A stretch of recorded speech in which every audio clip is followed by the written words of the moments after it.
Esango nuke muina dela, ikerketa honetan aurkitu dugun gauzari garrantzitsuena da, bertsolaritzak asmatu duela kultur hegemoniatik aparte espazioa sortzen.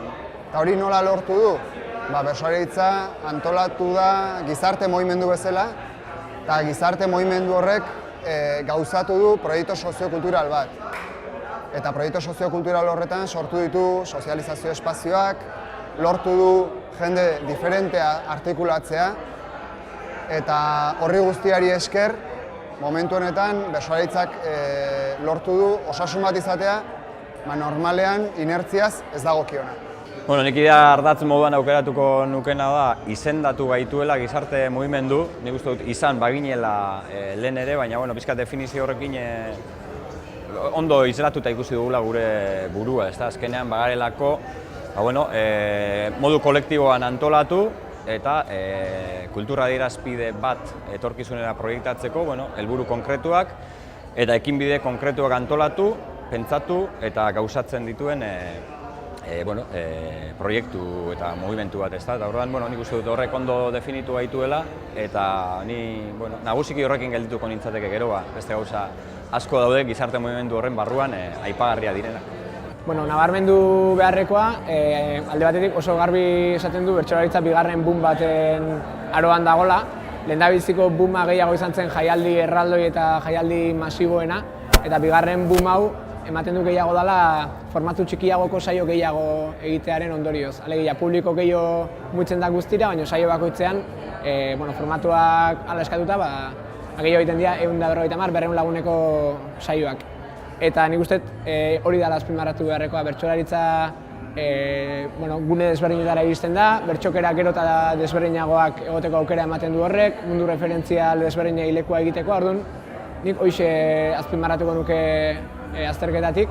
Uste dut erretratu nahiko osatu ematen duela bertsolaritza zer dan, eta behar da kanpoko begirada horrek laguntzen digula gure burua izan badena, baina gure buruari pixka bat kontestu bat edo teorizazio bat ematen, ez? Eta adibidez aipatzen duen gizarte mugimendu izaera hori, nik uste oso esanguratsua dela, gure bertsolaritzaren mugimenduari ematen dion izen horrek azkenean ikustarazten digulako zer egiten ari garen, nahiz eta lehendik egiten ari garen, ezta?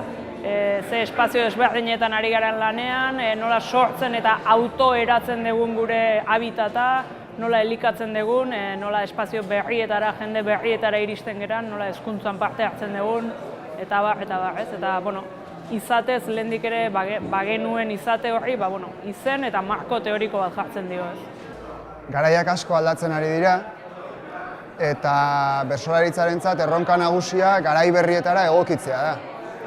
Gizarte mugimendu bada, gizarte mugimenduak desagertu egiten dira, batzutan arrakastagatik, beste batzutan porrotagatik, baina bertsolaritzak oso garbi eduki behar du desagertu daitekela, edo behintzat asko apaldu, eta hori gertatu ez dadin, aukera handia dauzka, orain arte lortu duelako, etorkizun ere aukera handia dauzka, bere baldintzak aldatzeko, bere egoera eraldatzeko, eta horri esker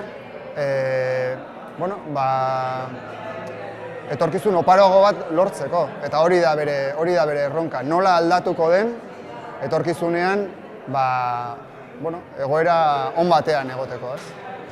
Erronkak desente dira, ezta? Sozializazio guneak berritzea, artikulazio berriak bideratzea, eta elkartea bera ere berritzen joatea, eta alde horretatik esango nuke nahiko ondo ari garela gogoeta prozesuan zenbat jendek, ze jende motak eta ze ilusio eta ze helburu berrirekin parte hartu den kontuan hartuta.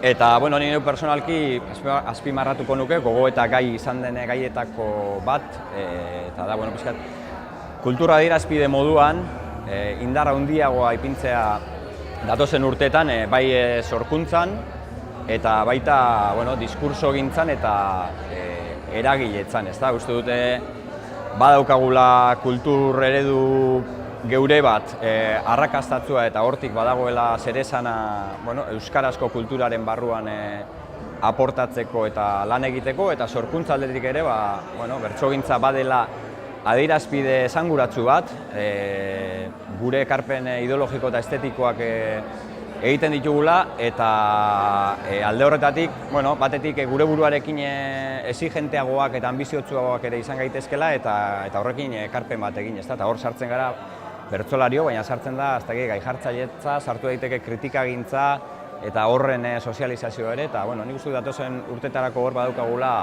langai polit bat. Eta etorkizunera begirako erronka nagusia, azterketan beste datu bat agertzen da, bertso eskoletan ari diren mutiletan esken kopuruak 16 urtera arte ia berdina dira, eta 16 urtetik aurrera, batean handik plazara salto egiten dutenen artean, grafikoan mutilen kopuruak, mutilen portzentaia 75%ra igotzen da, eta neskena 25%ra jaisten. Alegia, plazan gaur egun ari garen 4 bertsolaritik 3 gizonezkoak edo mutilak gara. Hor dakagu erronka bat, bai zentzu negatiboan, horrek suposatzen duen injustiziarengatik eta elkarte bezala ere hor posizio bat lanean ari gara lehendik ere, baina etorkizunera begira hor erronka bat daukagu.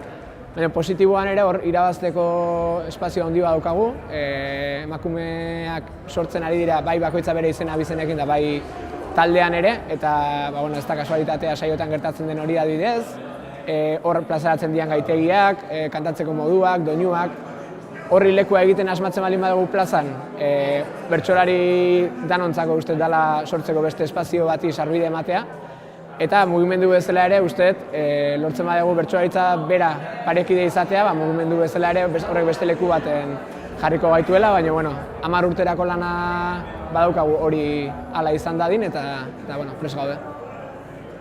Nik uste apustu edo hildo dexente markatzen dituela, desberdinak eta denak interesgarriak, ez? Batetik gure elkartearen betiko joera izan den belaunaldi artekotasuna, plaza aniztasuna zaintzea eta bultzatzea, bestetik emakume eta gizonen arteko oreka edo desoreka hori berbideratzea, horrek behar bada bertsolaritzaren izaera aldatu berritu egingo dut, eta hori nik uste ontzat jo behar dugula, bertsozale elkarteak eta bertsolaritzak beti izan dutela jarrera irekia berrikuntzekiko, bestela ez ginen noraino iritsi izango, eta nik uste aurrera begira ere jarrera kritikoa eta ireki izan behar dugula, eta egongo diran formato, diskurso eta medio berriei egokitzen jakin, behar bada denei amen esan gabe, kritiko izanik, baina